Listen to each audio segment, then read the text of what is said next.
बिस्मिल्लाहिर्रहमानिर्रहीम। क्या हाल चाल है आप लोगों के। उम्मीद है आप सब लोग बिल्कुल ठीक ठाक होंगे। मैं भी अल्हम्दुलिल्लाह बिल्कुल ठीक ठाक हूँ आपकी दुआओं से। तो आज का टॉपिक जो मैंने सेलेक्ट किया है थोड़ी सी बातचीत आप लोगों से करने के लिए, वो सबसे ज़्यादा पूछे जाने वाला सवाल है कि आखिर हम जॉब किस तरह से हासिल कर सकते हैं।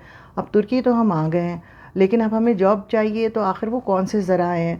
तो जितने मुंह उतनी बातें, जो जिसका एक्सपीरियंस होता है वो आपके साथ शेयर करता है, और आपको इस किस्म की मालूमात लेनी भी चाहिए। बेशक हो सकता है कि कोई आपका नेबर या आपका कोई फ्रेंड या आपका कोई जानने वाला जो पहले से तुर्की में आया हुआ हो, तो उसके पास कुछ लिंक्स हों और वो आपकी मदद कर सके। तो फॉर श्योर सबसे पहले तो आप अपने कॉन्टैक्ट्स और लिंक्स जो हैं उनको यूज़ करें, और इंशाल्लाह ताला उम्मीद यही है कि आपको कोई ना कोई नौकरी मिल जाएगी। मगर बाज़ औक़ात क्या होता है कि आप जाते हैं, घबराए भी होते हैं, पढ़े लिखे होते हैं। जिस तरह से हमारे मुल्कों में ख़ुसूसन पढ़ाई का बहुत ज़्यादा रिवाज है, और पढ़ने पर, तालीम हासिल करने पे, हायर एजुकेशन हासिल करने पे बहुत फोकस करते हैं। तो हाईली क्वालिफाइड है, मगर क्या करते हैं कि घबरा कर, परेशान होके स्किल ट्रेड, कोई भी मज़दूरी वाली जॉब उसको उसको शुरू कर लेते हैं और फिर उसी में मसरूफ़ हो जाते हैं, और उनको टाइम नहीं मिलता अपने आप को अपग्रेड करने का। तो सबसे पहले तो फॉर श्योर कि आप लोगों को आने से पहले लैंग्वेज का कोशिश करनी है कि 3 से 6 महीने लगाकर और टर्किश की बेसिक लैंग्वेज सीखें।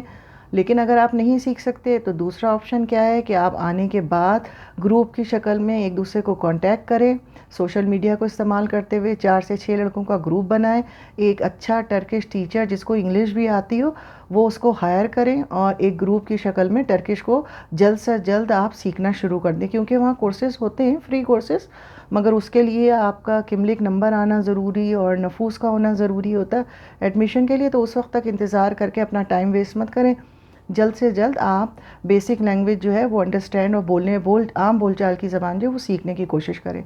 लेकिन उसके अलावा भी अगर आपकी इंग्लिश अच्छी है और आपको इंग्लिश आती है, उर्दू आती है, उसके साथ साथ अक्सर औक़ात अगर आप एमिरेट्स से, दुबई से, सऊदीया से मूव करते हैं तो आपकी अरबिक भी अच्छी होती है।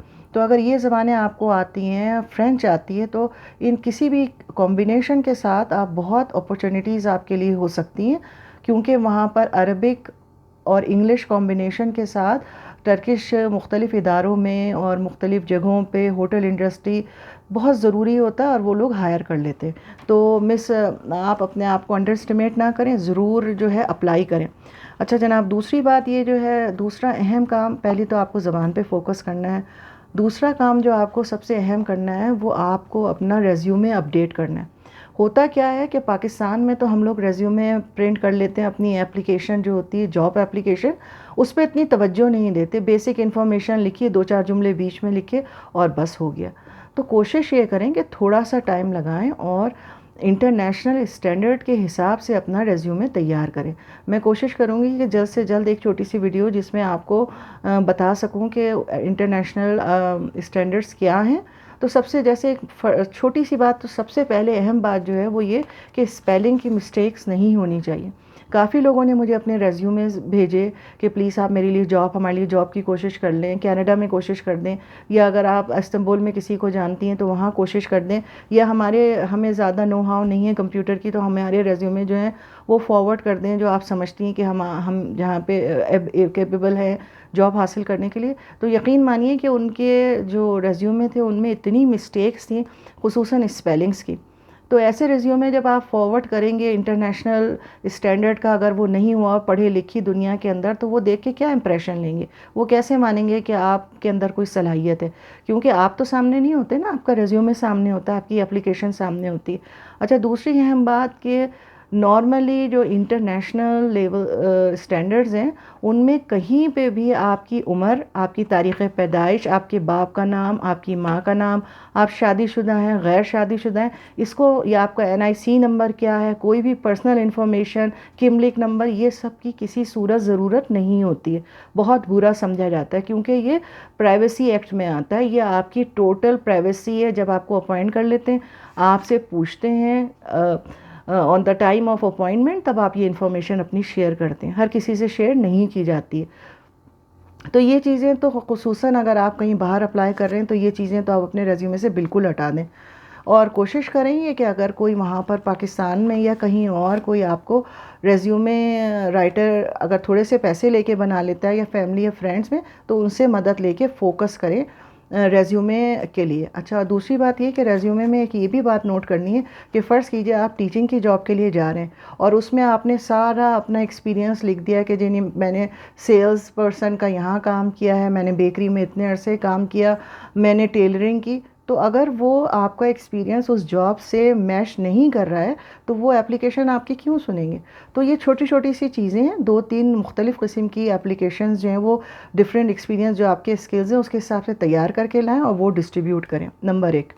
अच्छा, दूसरी बात ये कि ड्रेस कोड का बहुत ख्याल रखें। ये भी जहन में रखें कि पूरी जो दुनिया है वहाँ पर अब क्या हो गया है, हायर करते वक्त वो औरत और मर्द का डिफरेंस ख़त्म हो गया।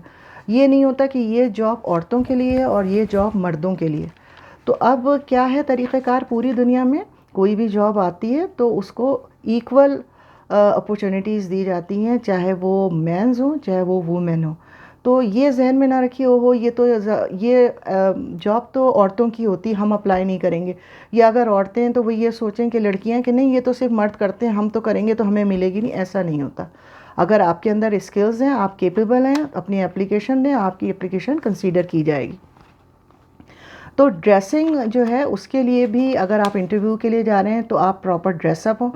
फ़र्ज़ कीजिए आप किसी सेल्समैन्स के लिए या किसी स्किल ट्रेड के लिए जा रहे हैं और जॉब पे जाते हुए आपने मुकम्मल अपने आप को ऐसा ड्रेसअप कर लिया कि सूटेड बूटेड आप चले जा रहे हैं, शूज़ पहन के जा रहे हैं, टाई लगाई हुई है, तो वो मैच नहीं करती आपसे। वो ये समझते हैं कि जी ओवर क्वालिफाइड है। तो थोड़ा सा कॉन्सेप्ट जहन में सोचिए कि जिस तरह की जॉब है उससे थोड़ा सा बेहतर स्टैंडर्ड से ड्रेसअप होइए। ठीक है, कोई ज़रूरत नहीं कि आप कोट पहने, आप कोई बहुत अच्छी सी जैकेट पहन सकते हैं। और देखते हुए कि आप किस जगह जा रहे हैं। अगर आप किसी शॉप में सेल्स पर्सन के लिए इंटरव्यू करने के लिए जा रहे हैं तो आपकी ड्रेस सेंस बहुत अच्छी होनी चाहिए कि वो देखते के साथ ही आपको कहें कि आपको नो हाउ है। जब आप ड्रेसअप अच्छी तरीके से हैं तो आप अपने हमारी दुकान को या हमारे बिज़नेस को भी रिप्रेजेंट कर सकते हैं। तो छोटी छोटी सी बातें, इसके लिए भी आपको वर्कआउट करना ज़रूरी है। फिर उसके अलावा अगर आपके पास कोई सर्टिफिकेट्स हैं, स्किल आपने छोटे छोटे से, पाकिस्तान में तो खुसूसन ये है कि बच्चे जो हैं वो मुख्तलिफ़ इंस्टीट्यूट्स में जाके शॉर्ट कोर्सेज़ कर लेते हैं, माइक्रोसॉफ्ट का कर लेते हैं, एक्सेल का कर लेते हैं, या आईटी के कुछ कोर्सेज़ होते हैं। तो कोशिश करें अगर पॉसिबल है तो उसकी टर्किश ट्रांसलेशन करवा लें ताकि आपके पास एक ट्रांसलेशन कॉपी ज़रूर हो। बेशक वो अटेस्टेड ना हो तो आप अपनी कॉपी के साथ वो कॉपी भी प्रेजेंट कर सकें जब आपको कहीं पे देनी है। और छोटे कोर्सेज़ अगर जब फ़र्ज़ कीजिए आपने टोफल किया हुआ है या आइल्स का एग्ज़ाम दिया हुआ है तो वो भी ज़रूर उसको मेंशन करें, अपने जो स्किल्स हैं उसके अंदर रेज्यूमे में ज़रूर लिखें। तो क्योंकि कोई भी चीज़ कहीं पे भी क्लिक कर सकती है, आप ये नहीं सोच सकते कि जी हमने ये काम किया और हम अपनी स्किल्स में नहीं लिखेंगे वो। ठीक है, तो ये चीज़ आपको काम करनी है। दूसरी बात ये कि आप ये एक बात सोचेंगे कि भाई सब लोग तो ये कहते हैं कि जब आप जाते हैं तो आपको स्किल ट्रेड में ही मिलती है, किसी कारखाने फैक्ट्रियों में आप चले जाएँ और वहाँ जाकर आपको सिर्फ पैकिंग की जॉब मिलती है, लेबलिंग की जॉब मिलती है, बोझ उठाने की जॉब मिलती है। तो ऐसा हरगिज़ नहीं है। और फ़र्ज़ कीजिए अगर मिल भी गई, बिलफ़र्ज़ माल के जी आप किसी कंपनी में गए और वो कंपनी जो है वो फ़र्ज़ कीजिए कपड़ों की कंपनी है, बच्चों के खिलौने बन रहे हैं, जूते बन रहे हैं या वॉट एवर, या कॉस्मेटिक्स बन रहा है। तो अब आपने वहाँ अपने आप को इन कर दिया। अगर आप बासलाहियत हैं और आप में स्किल्स हैं तो क्या करें आप, अगर महीने भर भी आपने लग के वहाँ काम कर लिया और पहले चीज़ों को देखें, माहौल को समझें, अपने आप को एडॉप्टेबल बनाएं, और तो क्या होगा, यकीन मानिए कि जब आपकी परफॉर्मेंस अच्छी होगी तो इंटरनल हायरिंग होती है, वो क्या करेंगे कि आपको खुद ब खुद 3 से 4 महीने में, 6 महीने में आपको प्रमोट कर देंगे। आप उससे बेहतर तनख्वाह पे, उससे बेहतर जगह पे जा सकते हैं। और फिर जब जैसे जैसे टर्किश चाहे छोटा हो चाहे बड़ा हो एक्सपीरियंसेस आने शुरू हो जाएंगे तो आपके लिए वो एक्सपीरियंसेस बेहतर होंगे। जब आप इंटरव्यू के लिए जाएंगे और वो पूछेंगे भाई आपने यहाँ कहीं काम किया है, तो आप फ़ौरन बता सकते हैं जी हाँ मुझे ये काम भी आता है, मुझे ये काम भी आता है। तो वो आपके लिए बहुत बेनिफिशरी होगी जो चीज़ आपको मैं बता रही हूँ। अच्छा जनाब अली, अब आते हैं हम ये बात पे कि कौन कौन सी जॉब्स जो हैं वो इजीली मिल जाती हैं। सबसे पहले तो जी ब्यूटी इंडस्ट्री बहुत वास्ट है, बहुत बड़े बड़े पार्लर हैं वहाँ पे। फ़ैशन ये है कि बहुत अच्छा makeup, hair styles, hair cutting, shave, hair plantation, Botox, filler, massage parlours बेइंतहा हैं, और लोग बहुत अपना फ़ैशन पे पैसा ख़र्च करते हैं, बहुत ज़्यादा ख़र्च करते हैं। जब आप जाएंगे देखने के लिए इंशाल्लाह ताला, तो ख़ुसूसन औरतों को आप देखेंगे, तमाम औरतें जो कोई आपको ऐसी बेढंगी नहीं नज़र आएंगी, या तो उन्होंने विक्स या एक्सटेंशन यूज़ किए हुए होंगे। तो अगर आप कोई ब्यूटी इंडस्ट्री से, फ़ैशन इंडस्ट्री से ताल्लुक़ रखते हैं या आपका कोई एक्सपीरियंस है, तो सिर्फ उस फील्ड में पहले ट्राई करें, और ज़रूर आपको वहाँ अपॉर्चुनिटी मिल सकती है। उसके अलावा फिज़ियोथेरेपी, क्योंकि उसमें बोलना कम है, आपकी स्किल्स, आपका हुनर चाहिए। जैसे फ़र्ज़ कीजिए आपको बाल काटने आते हैं, बार्बर हैं आप, तो ज़्यादातर क्या होता है जेंट्स शॉप्स में वो लोग 50-50 और 40-60 का रेशो देकर आपसे काम करवाते हैं। सैलरी नहीं होती है, आपको खाना देते हैं, आपको जगह देते हैं, और कहते हैं भाई आप अपनी कस्टमर सर्विस कैसी रखें, तो जो भी कस्टमर आएगा 50% आपका, 50% हमें दे दीजिएगा।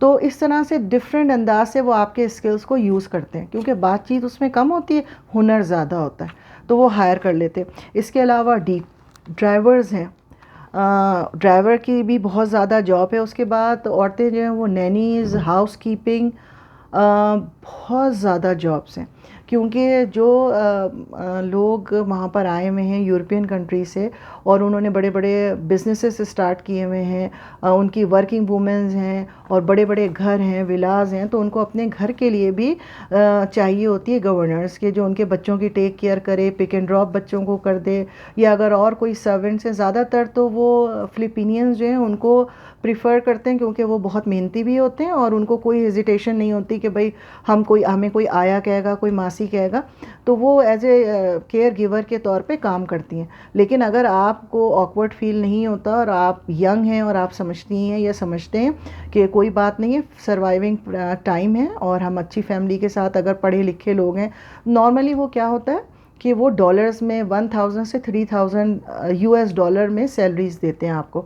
टेक केयर डिपेंड करता है, बच्चा कितना छोटा है, 1 बच्चे हैं, 2 बच्चे हैं, वो आपको बाज़ दफ़ा अकोमोडेशन भी दे देते हैं, आपको आपकी रिहाइश दे देते हैं, आपको प्राइवेट रूम देते हैं, और दूसरी फैसिलिटीज़ देते हैं। तो ये तो आपको सोचना है कि आप किस जॉब में कंफर्टेबल हैं। उसके बाद हेयर प्लांटेशन, जैसा कि मैंने पहले कहा, विक्स बहुत ज़्यादा पॉपुलर हैं। लोग अपने बालों की मसनूई बाल लगाने के लिए सबसे ज़्यादा वहाँ जाते हैं। सबसे ज़्यादा बिज़नेस जो है वो इंटरनेशनल जो लोग हैं पूरी दुनिया से, ख़ुसूसन यूरोपियन कंट्री से, जहाँ जहाँ इंश्योरेंस, हेल्थ इंश्योरेंस बहुत महंगी है, और या ये कि हेल्थ के लिए बहुत बहुत अरसे इंतज़ार करना पड़ता है। फ़र्ज़ कीजिए अगर किसी जगह, जैसे फ़र्ज़ कीजिए आप कनाडा ही में देख लीजिए, अगर किसी के फ्रैक्चर हो गया हाथ में, टांग में, तो बाज़ औक़ात ऐसा होता है कि 1-1, 2-2 महीने तक आपको जो है वो सर्जरी की डेट्स नहीं मिलती हैं। तो फिर वो लोग क्या करते हैं, और पैसे भी, और फ़र्ज़ कीजिए इंश्योरेंस नहीं है आपके पास, ख़ुसूसन जैसे अमेरिका है, तो क्या करते हैं वो लोग कि फिर तुर्की का रुख करते हैं, क्योंकि बहुत आला, बहुत एडवांस टेक्नोलॉजी के साथ उनके पास हॉस्पिटल्स हैं, और उनके पास मशीनरीज़ है, और वो फ़र्स्ट कम फ़र्स्ट सर्व, फ़ौरन के फ़ौरन इमरजेंसी में डील करते हैं इंटरनेशनल्स को। ऐसा नहीं है कि वो क्यू में लगे हैं, और ये उनके लिए बिल्कुल अलग इंतज़ाम है।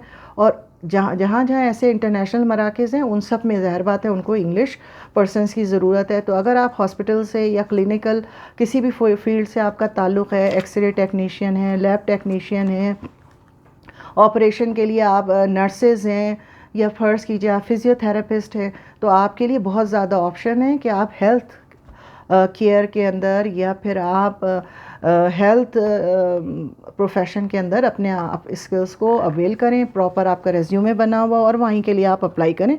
और उसकी सैलरीज़ भी जो हैं वो स्टार्टिंग 3000 से 5000 लीरा तक होती हैं नॉर्मली, उससे ज़्यादा भी बढ़ जाती हैं।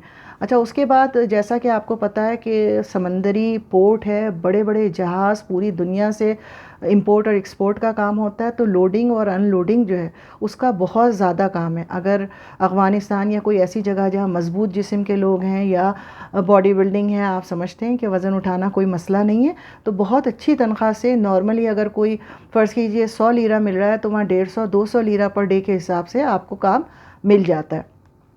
तो आप वो फील्ड्स में भी जो है आपका बंदरगाहें जो हैं, जो पोर्ट्स हैं, वहाँ जाके ट्राई कर सकते हैं, अपने आप को पेश कर सकते हैं कि भाई मैं जॉब ढूंढ रहा हूँ। तो उम्मीद यही है कि वहाँ पर आपको इजीली जॉब्स मिल जाएंगी। उसके अलावा टेलरिंग की शॉप, क्योंकि कपड़े का कारोबार, ड्रेसिंग, रेडीमेड गारमेंट्स बहुत ज़्यादा है, तो अगर किसी भी टेलरिंग के शॉप से अगर आपको स्टिचिंग आती है, आप कटिंग मास्टर हैं, आप एम्ब्रॉयडरी मास्टर्स हैं, आपको किसी भी किस्म की एम्ब्रॉयडरी है, मशीन ऑपरेटर एम्ब्रॉयडरीज़ है डिफरेंट किस्म की, तो आप उस शोबे में भी ट्राई कर सकते हैं। आपको फिर पैकिंग और इस फील्ड में जाने की ज़रूरत नहीं, आप अपना रेज्यूमे लेके जाएं। अगर आपके पास कोई वर्क आपका किया हुआ है, फ़र्ज़ कीजिए आप मशीन एम्ब्रॉयडरी करते हैं, तो आप उसके कोई पीसेस लेके जाएं, उनको प्रेजेंट करें कि जी मैंने इस मशीन पे काम किया है और क्या कहते हैं, मैं ये मेरे पास स्किल्स हैं। तो होपफुली आपको कोई ना कोई अच्छा काम दे देगा और उसकी सैलरी भी बहुत अच्छी होती है। काफ़ी लोगों से मैंने मालूम किया तो वो ये कहते हैं कि जी हम अगर मशीन ऑपरेटर बने किसी भी किस्म की मशीन, क्योंकि छोटे छोटे से कारखाने उन्होंने बनाए हुए, एक एक दो दो कमरों के घर किराए पे लेकर, और उसमें छोटे छोटे से प्लांट्स लगाए हुए, CNC मशीन्स जिसको कहते हैं। तो अगर आपको ज़रा सी भी नो हाउ है, आप टेक्निकल हैं, टेक्निकल डिप्लोमा जैसे कि नॉर्मली पॉलीटेक्निकल कॉलेजों से डिप्लोमे हासिल किए हुए बच्चों ने होते हैं, तो अगर आप उस फील्ड में जाते हैं तो 2.5 से 3 हज़ार से वो स्टार्ट करते हैं और 4.5-5 हज़ार तक आपकी सैलरी चली जाती है। डिपेंड करता है कि कितना बड़ा बिज़नेस है और कितने बड़े पैमाने पे वो काम वहाँ पर हो रहा है। उसके बाद आप ट्रांसलेटर का काम कर सकते हैं। अरबिक और टर्किश, अरबिक, इंग्लिश, तो बहुत सारी जगहों पे उनको ट्रांसलेटर की ज़रूरत होती है। वो चाहते हैं कि ट्रांसलेशन के लिए हमें बड़ी प्रॉब्लम होती है, तो वहाँ पर भी आप ट्राई कर सकते हैं। एज ए ट्रांसलेटर आपको काम मिल सकता है। उसके अलावा सुनार की दुकानें बहुत ज़्यादा हैं। तो अगर आप समझते हैं कि आप किसी सुनार के काम पे काम करते हैं, चांदी या सोने की दुकान पर एज ए गोल्ड स्मिथ, तो आप सुनारों के, क्योंकि बहुत ज़्यादा सोने की दुकानें और बहुत भद्दी भद्दी से डिज़ाइन है जो बहुत एक्सपेंसिव हैं डायमंड्स के साथ। आई थिंक वो मुझे पता नहीं कि वो वहीं के बने हुए हैं या कहीं और के पीसेस हैं। कोई कहता है जी ये बेल्जियम के हैं, कोई वो कहता है कुछ है, तो वो तो आपको वहाँ जाके पता चलेगा। लेकिन हर वो काम जिसमें आपका हुनर शामिल है, ज़बान से बात कम करनी है, कम्युनिकेशन कम करनी है और आपका हुनर ज़्यादा है, वहाँ पर आपके कामयाब होने के ज़राए बहुत ज़्यादा हैं। इसके अलावा डॉक्टर्स, इंजीनियर्स, पायलट, जैसे कि मैंने पहले कहा आप लोगों से, इन लोगों की तो अपनी हर जगह है ही जगह। और नॉर्मली जब आप इंटरनेशनल बिजनेसेस, बड़े बड़े बिज़नेस ओनर्स हैं और बड़े बड़े मशहूर कॉन्ट्रैक्टर हैं जिन्होंने आकर बिजनेसेस किए हुए हैं तुर्की में, पूरी तुर्की में मुख्तलिफ़ जगहों पे, तो वहाँ पर बहुत मुमकिन है कि आपको बहुत ज़्यादा अपॉर्चुनिटीज़ मिल सके और आप उनसे बात करें। तो इंग्लिश के लिए आपको बहुत CNC मशीन है और कंस्ट्रक्शन का काम बहुत ज़्यादा है, जिसमें प्लम्बिंग, हीटिंग, कारपेंटर्स, पेंटर्स, क्योंकि देखिए लिफ्ट हर 4 मंजिल से ज़्यादा जो इमारत है वहाँ पे लिफ्ट्स लगी हुई हैं और हर दूसरे दिन कोई ना कोई लिफ्ट ख़राब होती है। इसी तरह जो इलेक्ट्रिकल का काम है, अब एक छोटे से काम के लिए हमने बुलाया था और 200 लीरा, 250 लीरा मांग रहे थे वो, हमने शायद 200 लीरा उनको दिए, तो बहुत मुंह बना के लेके गए कि नहीं जी 250 दें। तो बाज़ औक़ात 250 से 4, 450 आप एक विज़िट में आधे घंटे में हासिल कर सकते हैं अगर आपको प्लम्बिंग या इलेक्ट्रिशियन का काम आता है। बहुत ज़्यादा पैसे हैं और घंटे 1.5 घंटे के हिसाब से आप बहुत ज़्यादा अर्न कर सकते हैं। और ख़ुसूसन अगर आपको उर्दू और इंग्लिश आती है तो वो जगहें, जो लोग तर्किश नहीं जानते तो वो सब आपको बुलाएंगे, आप कि भाई आप ज़बान समझते हैं, हमारा प्रॉब्लम ज़्यादा अच्छा सॉल्व कर सकते हैं। उसके बाद वेल्डिंग का काम भी बहुत ज़्यादा है, क्योंकि कंस्ट्रक्शन हो रहा है तो पूरे पूरे जो उसके क्या कहना चाहिए कि हर जगह जहाँ पे वेल्डिंग स्ट्रक्चर बनते हैं तो वहाँ पे वेल्डिंग की ज़रूरत है, तो वेल्डर्स भी वहाँ पे बहुत ज़्यादा हाईली पेड हैं। उसके अलावा कार मैकेनिक्स, बहुत ज़्यादा कार्स ख़राब होती हैं। एक सड़क पे आप आधे घंटे की ट्रिप लेंगे तो 15-20 गाड़ियाँ बीच में आपको कहीं ना कहीं खड़ी हुई नज़र आ जाएंगी ख़राब, तो आपको उसमें जो है वो कहीं ना कहीं जो है वो आपका काम आ सकता है। उसके अलावा जनाब आली एयर ट्रांसपोर्टेशन जो है बहुत वास्ट है। टर्किश एयरपोर्ट्स बहुत बड़े हैं, हर थोड़ी देर बाद कई फ़्लाइट, टर्किश एयरलाइन बहुत बिज़ी एयरलाइन है। तो जो इंटरनल एयरपोर्ट काम होते हैं, बहुत ज़्यादा काम है, डिफरेंट डिपार्टमेंट्स हैं। अगर कोई एक्सपीरियंस है आपका, एयरक्राफ्ट के हिसाब से कोई एक्सपीरियंस है, तो आपके लिए वहाँ पे भी यकीनन ऑप्शंस होंगे, यकीनन। तो ये जो अपनी अपनी फील्ड्स हैं उसमें ट्राई करें। और काफ़ी मेरी वीडियो फिर बड़ी हो जाती है, मैं हर दफ़ा ये सोचती हूँ कि वीडियो बहुत मुख्तसर सी 4-5 मिनट की बनाऊँगी, जल्दी जल्दी बोल रही हूँ, बहुत सारी बातें मेरे जहन में आ रही मगर बोल नहीं रही हूँ। तो फिर चलिए मैं इसको ख़त्म करती हूँ, अगर कोई सवाल हो तो पूछे आप मुझसे। लेकिन सबसे पहले तो आप ये एक बात मैं बता दूँ कि अब ये जॉब्स ढूंढेंगे कैसे आप, तो सबसे पहले बेस्ट तो ये है कि आप कंपनी की वेबसाइट्स पर जाएँ। फ़र्ज़ कीजिए अगर आप एयरलाइन से मुंसलिक हैं या जो आप एयरपोर्ट इंडस्ट्री है आपके पास, तो आप क्या करेंगे, टर्किश जो बड़े इंटरनेशनल एयरपोर्ट है और आई थिंक सबिया एयरपोर्ट है, तो उन एयरपोर्ट्स की वेबसाइट पे खोलेंगे और उनके ऊपर जो जॉब्स करियर में जाएंगे और वहाँ वहाँ अप्लाई करेंगे। तो इसी तरीके से अगर आप डायरेक्ट कंपनी की वेबसाइट पे अप्लाई करेंगे तो बहुत मुमकिन है कि वो डायरेक्ट आपको कॉल करें या आपको रिप्लाई करें। उसके अलावा जब भी आप जॉब्स ढूंढेंगे तो कोशिश ये करें कि फ़ोन पे या आईपैड पे ना देखें, लैपटॉप या डेस्कटॉप पे देखें और कोशिश ये करें कि गूगल क्रोम जो है उस पर आप देखें। तो उसमें क्या होगा कि जब आप वेबसाइट खोलेंगे तो आपको बहुत वाज़े नज़र आ जाएगा कि लैंग्वेज सेलेक्ट करने के लिए, यानी आप टर्किश के बजाय इंग्लिश पे क्लिक कर सकते हैं, तो आपको पढ़ने में आसानी होगी। तो मशहूर जो वेबसाइट्स हैं मैं इनको लिख भी दूँगी कमेंट बॉक्स में, लेकिन आपको अभी मैं बता देती हूँ। सहीबिंदान.com है, उसके बाद secretcv.com, फिर career.com। करियर जो है वो सी से नहीं है, के से, KARIYER.com। फिर linkedin.com है, glassdoor.com है।